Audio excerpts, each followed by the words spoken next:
कपड़े धोने वाली बहू। शादी के पहले से ही विभा को कपड़े धोने का बड़ा शौक था। कभी नल के नीचे तो कभी तालाब के पास। अरे मेरी नीली वाली लुंगी नहीं दिख रही है। विभा की अम्मा कहाँ रखी है लुंगी? अरे वो तो विभा ने परसों ही धोकर रखी थी आपकी अलमारी में, देखो वहीं होगी। वो ना मैंने आज धो दी, मुझे लगा कि गंदी हो गई होगी। अरे कैसे गंदी हो गई थी, उसे तो मैंने पहना भी नहीं। हे भगवान, इस लड़की के कपड़े धोने की आदत से परेशान हो गया हूँ मैं। जितना तो घर में राशन नहीं आता उससे कहीं ज्यादा डिटर्जेंट पाउडर का खर्चा है। इसकी शादी करवा दो, शादी जाए अपने घर में ही करे काम, फिर चाहे घर के कपड़े धोने हो या पूरे गांव के। हाँ ठीक बोल रही हो, देखता हूँ मैं कोई लड़का। वो दिन भी आ जाता है जब विभा को देखने लड़के वाले आ जाते हैं। लड़की मुझे अच्छी लगी। होने वाली सास कहती है, बेटी अगर कुछ पूछना है तो पूछ लो। वैसे तो हमारी लड़की बहुत ही शर्मीली है, जो बोल दो वो मान लेती है, इसे क्या पूछना होगा। अरे कैसी बात कर रही हो माँ, मुझे इन लोगों के घर रहना है, सवाल तो कई है। हाँ हाँ बेटा पूछ लो ना, क्या पूछना है। आप लोगों के घर कपड़े कौन धोता है? सास का मुंह बन जाता है। देखो अगर तुम ये कहना चाहती हो कि तुम्हें कपड़े धोने नहीं आते तो सुन लो, कपड़े मैं ही धोती हूँ, लेकिन तुम्हारे आ जाने के बाद मैं रुमाल तक नहीं धोऊंगी। अरे चुप रहना भगवान, बहू बेचारी घर आई नहीं, उसे डराना शुरू कर दिया। वो क्या है ना बिटिया, अभी तक तो ये कल्लू की माँ ही धोती थी, लेकिन अब तुम्हारे पापा तो दहेज में वॉशिंग मशीन देंगे ही।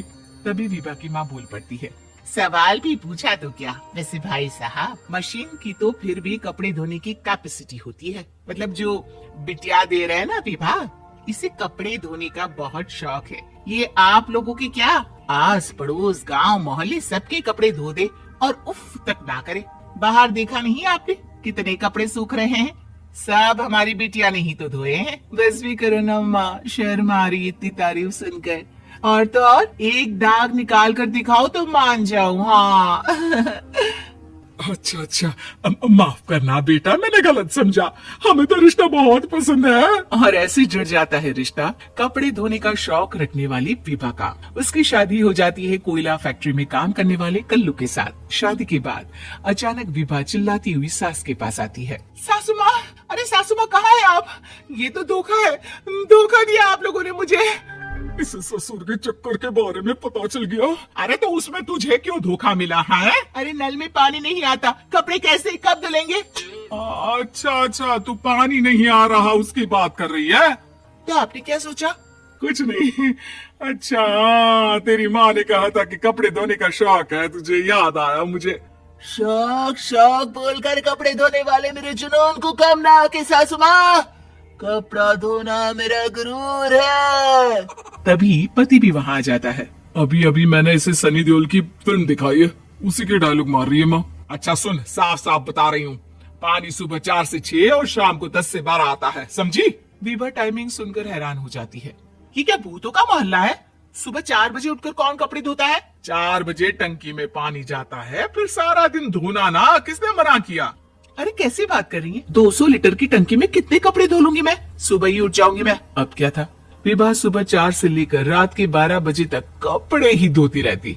एक रोज सास पड़ोस से निकलकर कहीं जा रही होती है कि साथ वाली कहती है, हाँ कल्लू की माँ, जरा ये बताओ कि 2 साड़ी है, 2 ब्लाउज और एक पेटीकोट और एक नाड़ी वाला लंबा कच्छा। हाँ तो? अरे तो क्या कितना लोगी धुलाई, ये बताओ। धोबन दिख रहे हैं हम क्या? हमारे पति सरकारी नौकरी से अभी अभी रिटायर हुए हैं और बेटा सुपरवाइजर है कोयला फैक्ट्री में। धोबन समझ रखा है हमें। हाय रे कल्लू की अम्मा, माफ कर दो, वो तो मोहल्ले में यही सब बता रहे थे कि तुमने बहू को कपड़ा धुलवाने के काम में लगा दिया है। सास को पड़ोसन की बात सुनकर गुस्सा आ जाता है। वो घर पहुंचती है जहां घर के बाहर ही इतने सारे कपड़े सूख रहे होते हैं जितने कि किसी धोबन के घर पर। अरे ओ कल्लू की दुल्हन, बाहर निकल। माँ जी यहीं आ जाओ, बाथरूम में चादर धो रहे हैं हम। अरे अभी हम धोते हैं, तुमको बाहर निकलो। ये आस पड़ोस वाले बोल रहे हैं कि हम बहू से कपड़े धुलवा कर उसे कपड़ा धोने वाली बना दिए हैं। अरे छोड़ो ना माँ जी, किन लोगों की बातों में आती हो? आस पास के लोगों का तो काम ही होता है कि वो किसी तरह सास बहू को लड़ा दे। बहू सारे घर के कपड़े धोती है, ये क्या कम है? बोलिए। सास को भी लग जाता है कि वो बहू का ये सनकीपन नहीं छुड़वा सकती, इससे अच्छा है कि खुद ही चुप हो जाए। एक रोज सास और बहू मंदिर जाते हैं, जहाँ सास की साड़ी वहाँ खड़ी भीख मांगने वाली से मिलती है। माँ जी क्या बात है, आपकी साड़ी उस भिखारन से कितनी मिल रही है ना? हाँ हाँ, देखो तो दोनों की साड़ी मिल रही है। क्या बात है कल्लू की अम्मा, तुम खुद को तो अफसर की बीवी बताती हो और ऐसी सिंपल सी प्लेन साड़ी पहनकर घूमती हो। सिंपल और प्लेन नहीं है ये साड़ी। तो क्या सोने के धागे से फूल बने हैं? कुछ भी सासू माँ, कुछ भी। हाँ, बने थे इस साड़ी में सोने के धागे से फूल। मेरे पति लेकर आए थे मद्रास से स्पेशली मेरे लिए 10,000 की। ताहे भाई साहब इस भिखारन के लिए भी सेम टू सेम साड़ी लेकर आए होंगे 10,000 की। सास उस वक्त कुछ नहीं कहती, लेकिन बहू के साथ घर आती है और अलमारी से एल्बम निकाल कर लाती है। ये साड़ी देख रही है, ये वही साड़ी है जिसे मैंने अभी पहना था। इस साड़ी में ये जो चमकदार फूल दिख रहे हैं ना, ये सोने के धागों से काढ़े गए हैं। लेकिन तू लोकल वॉशिंग मशीन ब्रश से घिस घिस कर सारे फूलों को निकाल कर साड़ी प्लेन कर दी। मुझे माफ कर दीजिए सासू माँ। और तो और, जब मैंने तुझे तेरी गलती के लिए कुछ नहीं कहा, लेकिन तूने तो सबके सामने मेरा मजाक ही बना दिया। क्यों? बहू को समझ में आ जाता है कि अब से उसका कपड़े धोना बंद।